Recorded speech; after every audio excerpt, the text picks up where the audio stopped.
नमस्कार, आप देख रहे हैं न्यूज़ वन इंडिया और मैं हूं स्वाति चौरस। और अब खबर लखनऊ से। फरार आईपीएस अरविंद सेन पर शिकंजा कसा गया। फरार आईपीएस के घर पर नोटिस चिपकाया गया है। पुलिस ने डुगडुगी पिटवा करके नोटिस चिपकाया है। कोर्ट के आदेश पर ये बड़ी कार्रवाई हुई है। पशुधन घोटाले में फरार है अरविंद सेन। गोमती नगर के विराट खंड में है अरविंद सेन का घर। मामले में हजरतगंज कोतवाली में ये एफआईआर दर्ज की गई है। तो कोर्ट के आदेश पर यह बड़ी कार्रवाई हुई है अरविंद सेन के खिलाफ।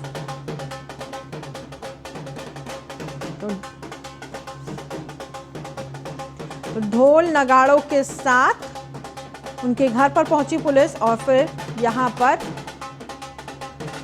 नोटिस चस्पा करवाई।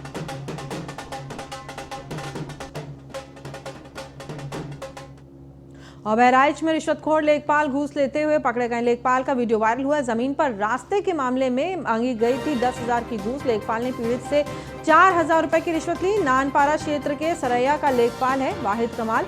रिश्वत लेते हुए वीडियो सोशल मीडिया पर वायरल हो गया है। तो ये तमाम खबरें आती हैं जहां पर योगी सरकार बात करती है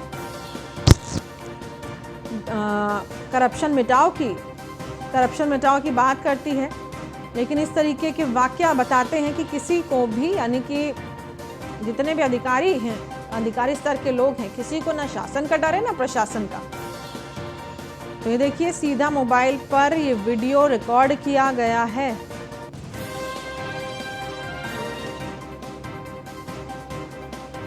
और जमीन पर रास्ते के, मैं आपको बता दें, लेखपाल ने पीड़ित से 4,000 की रिश्वत भी ली है।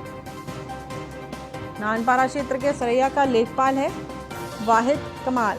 रिश्वत लेते हुए वीडियो वायरल किया हुआ है।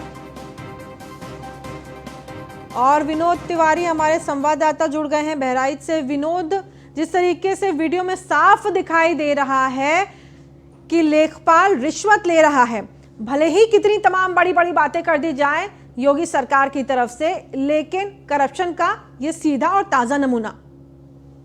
जी, ये राजस्व अमले से जुड़े हुए जो कर्मचारी हैं, ये हेलो जी बोले विनोद, ये अपनी आदतों से बाज नहीं आ रहे हैं। इनसे जो सेवाएं जुड़ी हुई हैं और जो अपेक्षाएं जुड़ी हुई हैं वो सीधे ग्रामीण जनता की हैं और आम आदमी की हैं जी, लेकिन ये अपनी आदतों में सुधार नहीं ला पा रहे हैं जी।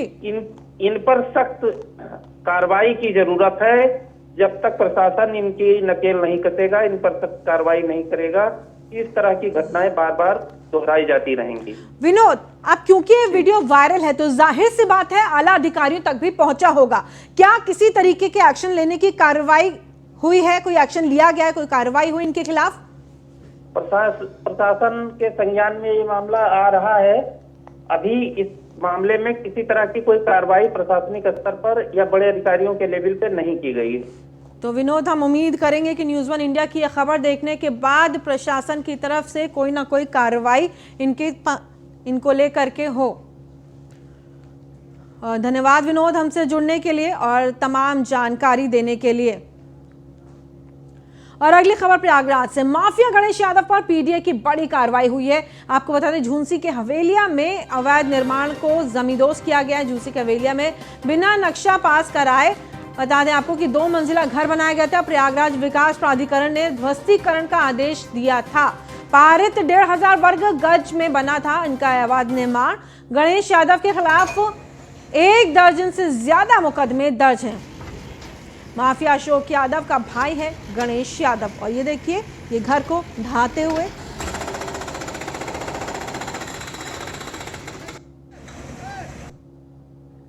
संगम नगरी प्रयागराज में ऑपरेशन नेस्तनाबूद जारी है। आज बारी है झूसी इलाके के कुख्यात माफिया सरगना गणेश यादव की। गणेश यादव उस समय सुर्खियों में आया था जब 2005 में उसके ऊपर AK-47 से हमला हुआ था। हमले के बाद से वह हाईलाइट हुआ और उसने अपनी संपत्तियों को बढ़ाना शुरू कर दिया। फिलहाल वो कई 100 करोड़ का आसामी है। उसकी असेसमेंट फिलहाल प्रशासन कर रहा है, लेकिन आज प्रशासन ने उसके 1,500 वर्ग मीटर में बने मकान को नेस्तनाबूद करने की कार्रवाई शुरू कर दी है। ऑपरेशन माफिया इसी तरह जारी रहेगा और गणेश यादव के अन्य मकानों पर भी पीडीए का बुलडोजर जल्द ही चलेगा। आलोक मालवी, न्यूज़ 1 इंडिया, झूसी, प्रयागराज। तो आप देख सकते हैं कि किस तरीके से ये इसका घर ध्वस्तीकरण कर दिया गया है। प्रयागराज विकास प्राधिकरण ने उसका घर ढा दिया है। 1500 वर्ग गज में बना हुआ था, ये अवैध निर्माण था।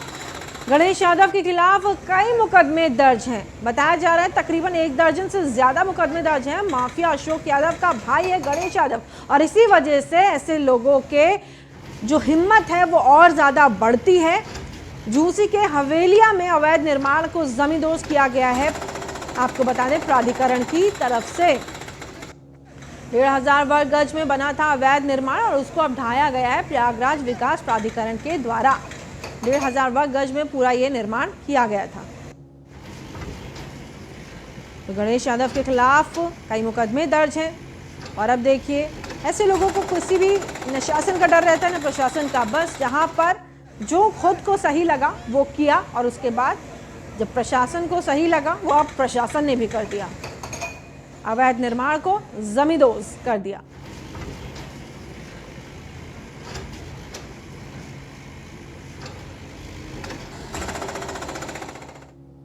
वहीं गणेश यादव के घर गिराने पहुंची पीडीए की टीम से मारपीट भी की गई है। माफिया गणेश यादव के परिवार का मारपीट का वीडियो सामने आया, जहां पर अधिकारी कर्मचारियों के साथ मौके पर ही अभद्रता की गई। तो देखिए जाहिर सी बात है कि जब इस तरीके के ये नामी ग्रामी अगर गुंडे हैं तो इस तरीके की चीजें करेंगे। और देखिए जब प्रशासन अपना काम करने वहां पे पहुंचा, वहां पर प्रशासन अपनी ड्यूटी करने पहुंचा तो उनके साथ मारपीट की। लेकिन गौरतलब ये भी है कि प्रशासन तब कहाँ था जब ये अवैध निर्माण किया जा रहा था। ये भी एक गौरतलब बात है कि जब निर्माण किया जा रहा था तब प्रशासन कहाँ था। अब जब पूरा निर्माण घर का हो गया है तब उसको जमींदोज करने पहुंचे, और अब उन लोगों के साथ अभद्रता की गई। तमाम अधिकारी कर्मचारियों के साथ वहां पर अभद्रता की गई।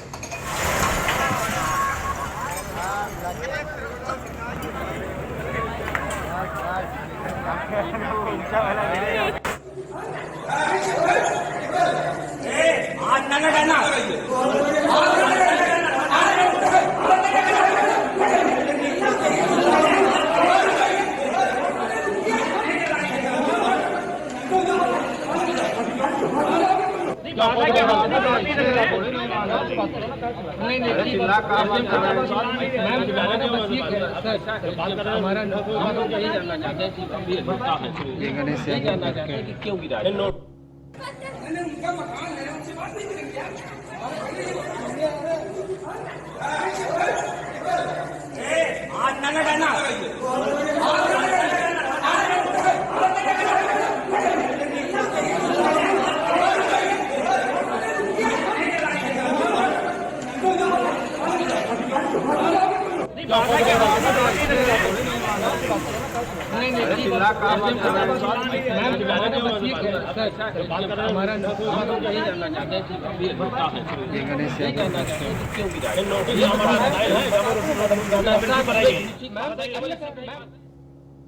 और आलोक मालवी ब्यूरो चीफ हमारे साथ फोन लाइन पे जुड़ गए हैं प्रयागराज से। आलोक जी, पहले तो देखिए प्रशासन क्या कर रहा था जब ये निर्माण हो रहा था, पहला सवाल ये। अब जब वहां पर जमींदोज करने गए उनकी प्रॉपर्टी को, तो वहां पर प्रशासन के साथ दुर्व्यवहार हुआ है। आलोक जी साथी, देखिए जिस तरह से प्रयागराज में अप्रतिम घटना हुई है जिसके वजह से सारे अधिकारी हतप्रभ है।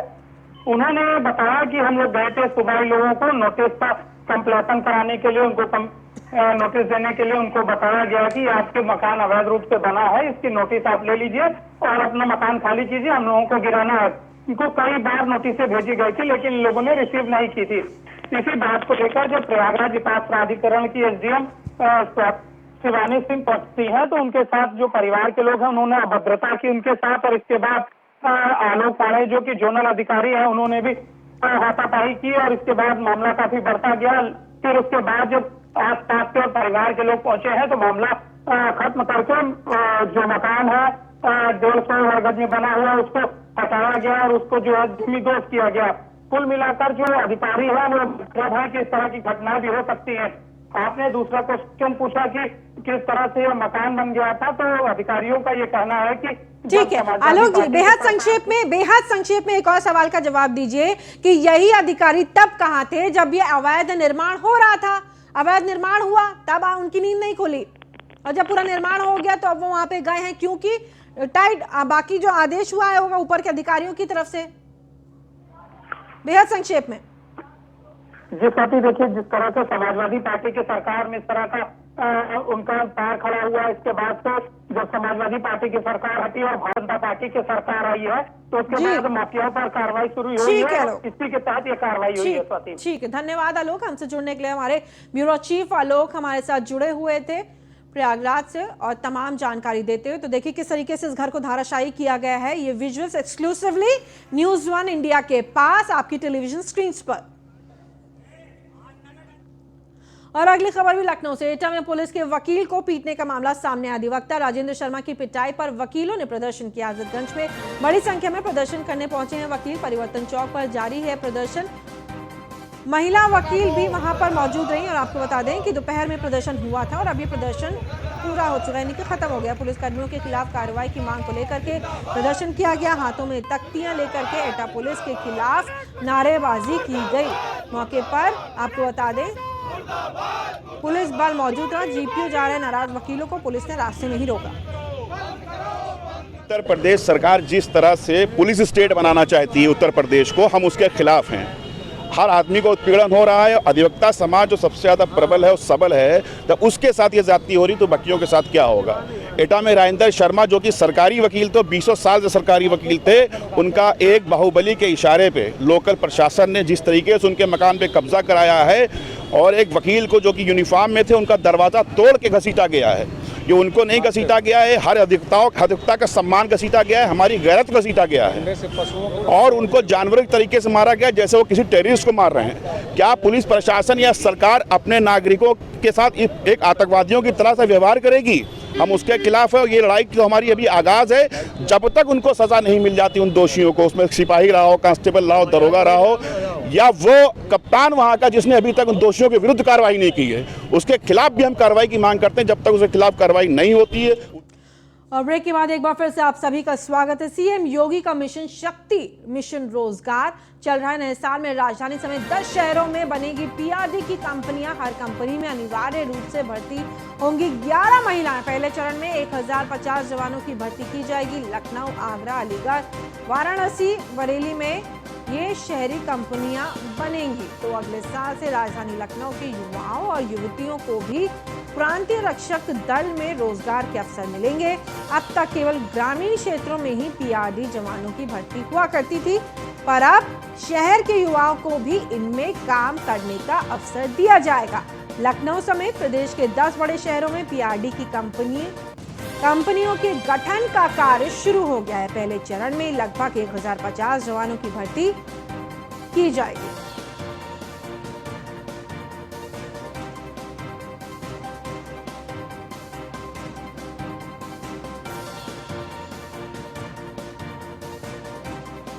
और नए साल में राजधानी समेत आपको बता दें कि 11 शहरों में ये कंपनियां तैनात की जाएंगी, जिसमें महिलाएं भी शामिल होंगी। जाहिर सी बात है कि कई बार ज़रूरत होती है कि महिला सुरक्षाकर्मी मौजूद हों, लेकिन उनके ना होने से कई बार स्थितियां असहज हो जाती हैं। उसी के मद्देनज़र इन कंपनियों में महिलाओं को भी काम करने का मौका दिया जाएगा। शहर के युवाओं को भी इसमें काम करने का मौका मिलेगा। लखनऊ समेत प्रदेश के 10 बड़े शहरों में पीआरडी की कंपनियों का गठन कार्य शुरू हो गया है। पहले चरण में लगभग 1000 से ज़्यादा जवानों की भर्ती की जाएगी। लखनऊ, आगरा, अलीगढ़, वाराणसी, प्रयागराज, बरेली, मेरठ, कानपुर, मुरादाबाद और गोरखपुर में शहरी कंपनियां बनेंगी। आपको एक और जानकारी दे देते हैं कि एक कंपनी में 105 जवानों की तैनाती की जाएगी और इस समय प्रदेश में पीआरडी में 45,000 जवान तैनात हैं।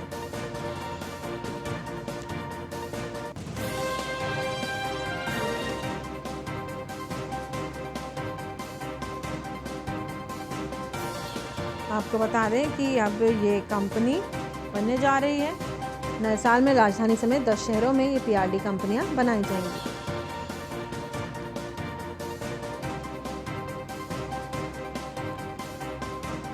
तो पहले चरण में 1050 जवानों की भर्ती की जाएगी। लखनऊ, आगरा, अलीगढ़, वाराणसी, बरेली में ये कंपनियां बनेंगी।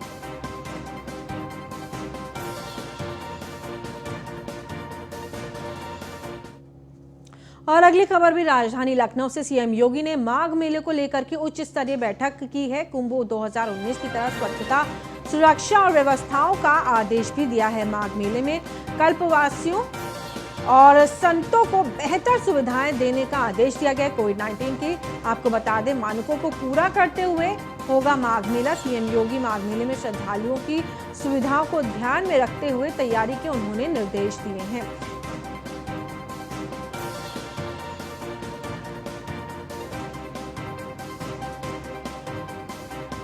और बुलंदशहर हादसे पर सीएम योगी ने शोक जताया है। मिट्टी का टीला गिरने की दुर्घटना पर गहरा शोक उन्होंने व्यक्त किया है।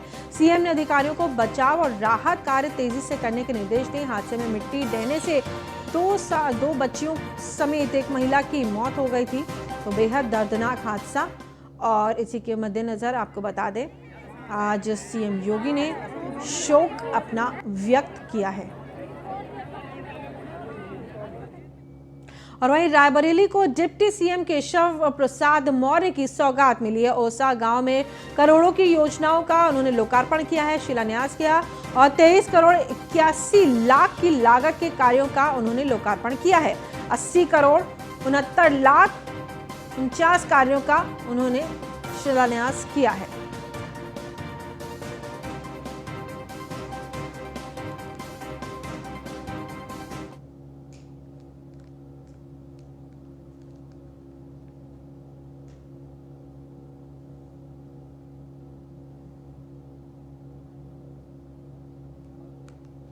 और अगली खबर भी लखनऊ से। व्यापारी सुजीत पांडे की हत्या का मामला और हत्या से जुड़े 2 संदिग्धों के फोटो स्केच जारी किए गए हैं। संदिग्धों की जानकारी देने वालों को इनाम मिलेगा। संदिग्धों की जानकारी देने पर 50,000 रुपए का इनाम दिया जाएगा। एडीसीपी साउथ सुरेश चंद्र रावत ने जारी किए हैं ये आदेश। सूचना देने वाले व्यक्ति का नाम पता गोपनीय रखा जाएगा। एडीसीपी साउथ सुरेश चंद्र रावत ने जानकारी देते हुए कहा है कि सहायक पुलिस आयुक्त मोहनलालगंज के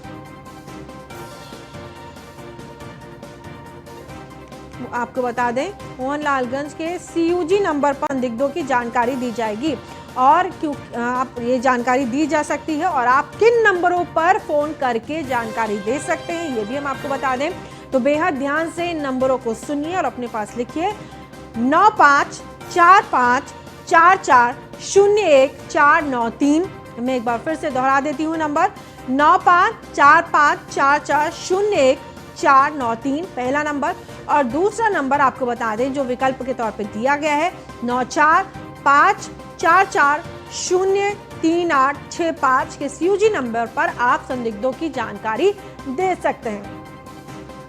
और नीलेश चौहान हमारे संवाददाता इस खबर पर हमारे साथ लखनऊ से जुड़ गए हैं। नीलेश, जिस तरीके से अब इनका स्केच जारी कर दिया गया है इन आरोपियों का और ये भी कहा गया है कि जो भी जानकारी देगा उसको इनाम भी दिया जाएगा पुलिस की तरफ से और 2 नंबर्स भी जारी किए गए हैं। नीलेश, तो नीलेश से हम दोबारा संपर्क करने की कोशिश करें तो आपको बता दें कि व्यापारी सुजीत पांडे की हत्या को लेकर का पूरा ये मामला है। हत्या से जुड़े इस पूरे मामले को संदिग्धों की जानकारी देने वालों को इनाम मिलेगा पुलिस की तरफ से और 2 नंबर्स बताए गए हैं जिनके ऊपर आप आरोपियों के बारे में जानकारी दे सकते हैं। एक बार फिर से आप लोगों के लिए ये नंबर दोहरा दिया जाएगा 9545440193 इस नंबर पर आप जानकारी दे सकते हैं।